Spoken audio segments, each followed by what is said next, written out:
Hey guys, welcome to Oddcast. I'm your host Joe, and today we're going to talk about Rings of Power.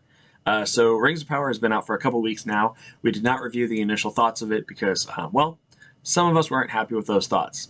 I'm not one of those people, but Paige was very upset until she found out that, as it turns out, Amazon didn't buy the rights to the Silmarillion, so they have to kind of piecemeal a story in the Second Age that doesn't have anything to do with the First Age, except for what they could glean from the Third Age, which is in the Lord of the Rings movies. So there's only so much that we can go with. It's kind of like the Sony Spider-Verse. They get to peel off things. But that, of course, means that now they've chocked full the story from the Second Age with characters that didn't exist in the books. And this has people who read the books upset, and this has people who have never read the books, such as myself, looking at them going, hey, I really like that original character.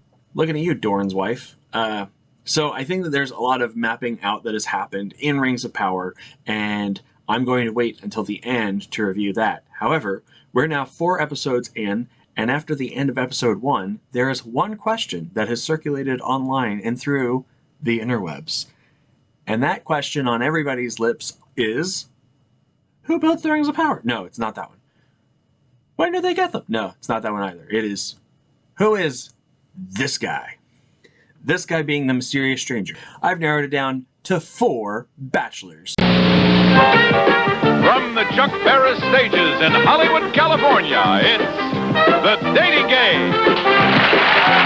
To fit who this person is. So I'm going to save the most likely one for the end. So we're going to start with the one that would be the twist, if you would. And that is, he's dark and a little bit gothy, and he's for sure a metalhead. Bachelor number 1 is, of course, Sauron. This would be the twist, because so far, nothing that the mysterious stranger has done other than killing a couple fireflies and, of course, being birthed in a ring of fire. Hang up. Corporate needs you to find the differences between this picture and this picture. They're the same picture. Would suggest that it is Sauron. He's done nothing that really strikes anyone as being evil, so it is hard to say, yeah, that's for sure Sauron. Which leads us to Bachelor number 2. He is long in the beard, and he's the first wizard to arrive on the scene. That's right, Saruman. That's not who you were expecting me to say, and I get that. So, of the 5 wizards that exist in Tolkien's world, Saruman is their leader, and he is the first one to arrive on Middle-earth in the Third Age, when the wizards actually come.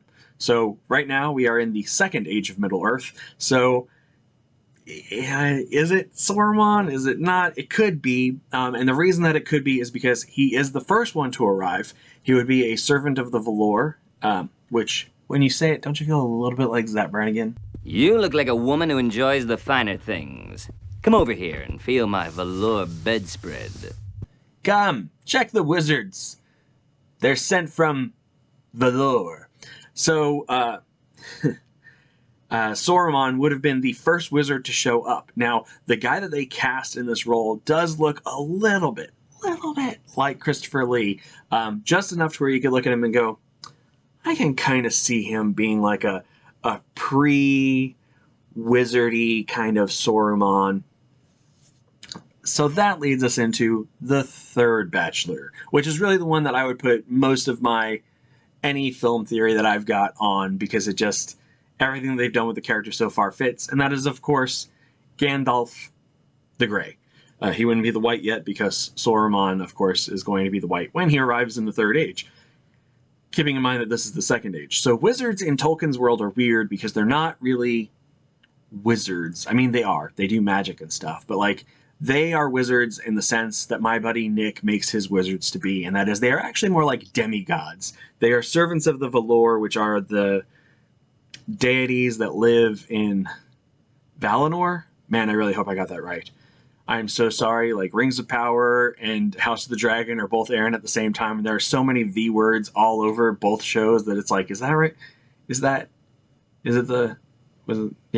Valinor is where the where the Valor live, and they the elves were created by them in Middle-earth, and they get to sail to Valinor when they've done their deeds, and they go west.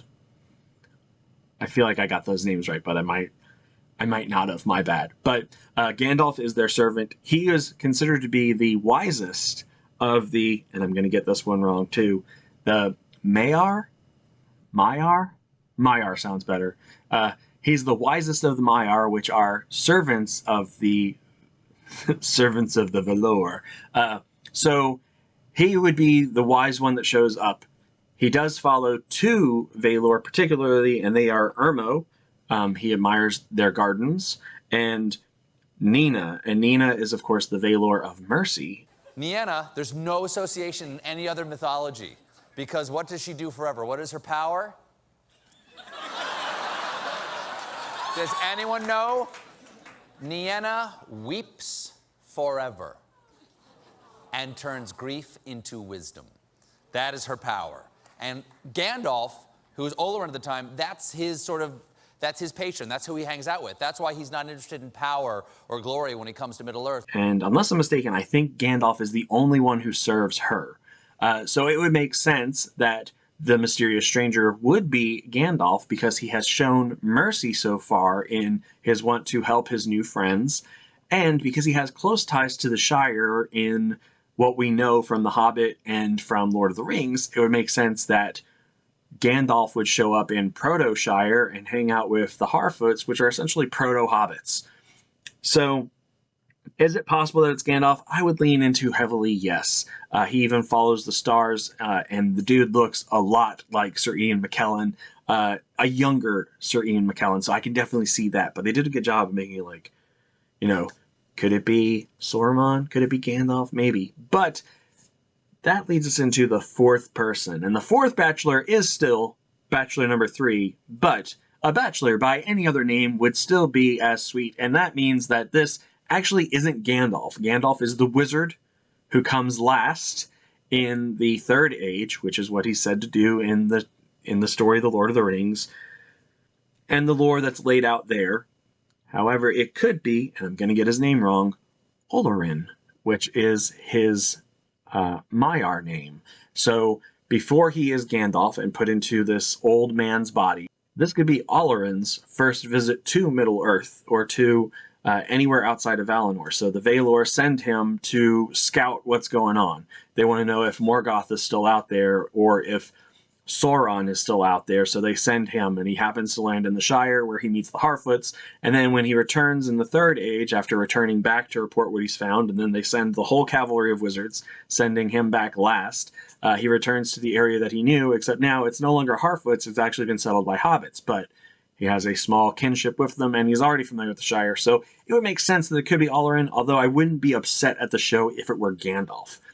That said, what do you guys think? Do you think it's one of the 4 Bachelors that I've named, or do you think that the mysterious stranger is just that, a mysterious stranger, a cloaked figure created specifically for the show with no other intention other than to be a MacGuffin of plot lines?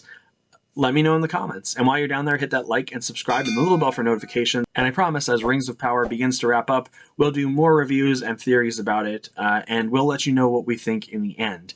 I'm interested to find out if Paige actually changes her mind at all on it.